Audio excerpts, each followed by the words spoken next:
Bagyong Kaloy patuloy na papalapit sa kalupaan. Matinding init at biglaang pag-ulan patuloy na nagiging babala sa buong bansa. Pagkatang araw Pilipinas, ito ang PNN Panahon News Network, ang inyong daily weather authority sa bansa.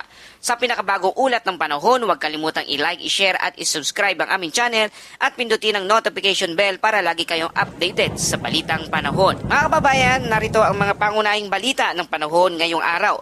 Patuloy pa rin nakakaapekto ang easterlies o mainit at mahalumigmig na hangin mula sa karagatang Pasipiko sa malaking bahagi ng bansa, lalo na sa Luzon at Visayas.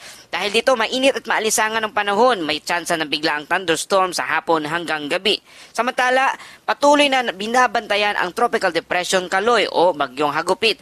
Ang lokasyon ay nasa layong 480 km silangan ng Guian, Eastern Samar na may taglay na lakas na hangin na 45 km per hour at may pagbugso na 55 km per hour. Kumikilos ito pahilaga sa bilis na 10 km per hour. Mga kababayan, sa ngayon wala pang direktang landfall threat, ngunit may epekto na sa silangang bahagi ng bansa dahil sa trap o buntot ng bagyo. Sa Eastern Visayas at Northeastern Mindanao, makakaranas ng maulap na kalangitan na may kalat-kalat na pag-ulan at thunderstorm na may posibleng epekto ng flash flood at landslide. Ayon sa forecast, posibleng humina habang nasa Philippine Sea ang Bagyong Kaloy. Ngunit patuloy pa rin itong binabantayan na magpapalakas ng ulan at alon sa kalupaan ng bansang Pilipinas. Bago na mataang low pressure area na tinatawag na LPA 05C sa labas ng ating Philippine Area of Responsibility o PAR na may lokasyon na 1,725 km silangan ng Northeastern Mindanao.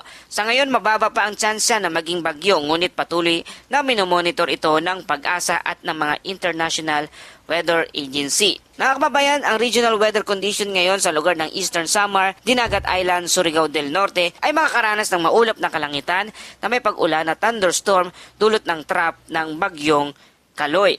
Sa Metro Manila at Luzon, Visayas naman ay bahagyang maulap hanggang maulap ng kalangitan na may pulupulong thunderstorm lalo na sa bandang hapon at gabi. Habang sa natitirang bahagi ng Mindanao, makakaranas ng isolated rain shower at posibleng localized flooding sa mga lugar na iyan. Mga kababayan, matinding init sa bansa, patuloy na mapanganib na init sa buong Pilipinas. Ang heat index ay nasa danger level na po sa lugar ng Tuguegarao City na umaabot ng 45 degrees Celsius, habang 44 degrees Celsius naman sa bandang Isabela, Aurora, Tarlac at Palawan. Habang umabot naman sa 43 degrees Celsius ang Dagupan, Bulacan, Iloilo. Kasama ang Metro Manila, Laguna at Davao na umaabot sa 42 degree Celsius ang init. Kapag nasa ganitong level na, posible ang heat stroke, heat exhaustion at heat cramps. Kaya patuloy tayong mag-ingat. Dahil naman tayo sa hangin at alon.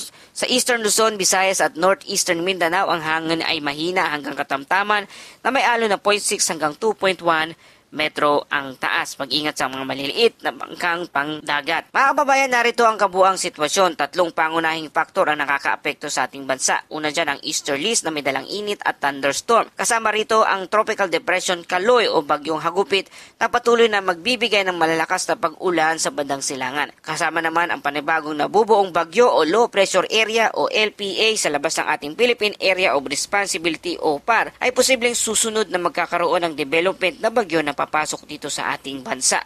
Kaya patuloy po nating antabayanan ang lahat ng mga pangyayari niya. Ibig sabihin, mainit pa rin sa umaga, uulan pa rin sa bandang hapon at mas magiging aktibo ang panahon ngayong buwan ng Mayo hanggang sa mga susunod na buwan. Ang kombinasyon ng init at moisture ay nagdudulot ng thunderstorm at nagpapataas ng tsansa ng pagbuo ng mga bagyo sa labas ng ating bansa. Mga kababayan, sa buwan ng ito, ngayong buwan ng Mayo, karaniwang nangyayari sa simula ng bagyo season. Mataas na ang heat index nito at mas madalas na ang thunderstorm na mararanasan sa buong bansa. Kaya naman patuloy tayong nagpapaalala sa ating safety reminders, uminom lagi ng maraming tubig, iwasan ang araw mula 10 a.m. hanggang 4 p.m. at magdala kayo ng payong bilang pananggalang sa tag-araw at tag-ulan at iwasan ang pagbaha. Sundin ang mga latest updates ng bagyo. Para sa buod ng ating balita, easterlies ang umiiral at Bagyong Kaloy ay nasa silangan pa rin ng bansa.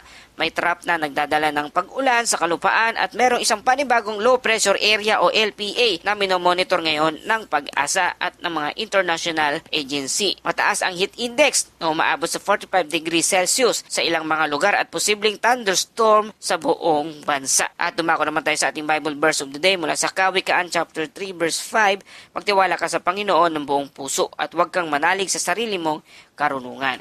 Mga kababayan, sa gitna ng init, ulan at bagyo, paalala na may gabay na mas mataas sa atin. Kapag tayo nagtitiwala sa Kanya, nagkakaroon tayo ng kapayapaan kahit sa gitna ng kaguluhan. At yan po ang ating update sa panahon. Ito ang PNN, Panahon News Network. Lagi maghihanda sa anumang pagbabago ng panahon. Maraming salamat sa inyong panonood. Please like, share, and subscribe para sa mas marami pang weather updates. Hanggang sa muli, hanggang sa mga susunod na ulat panahon.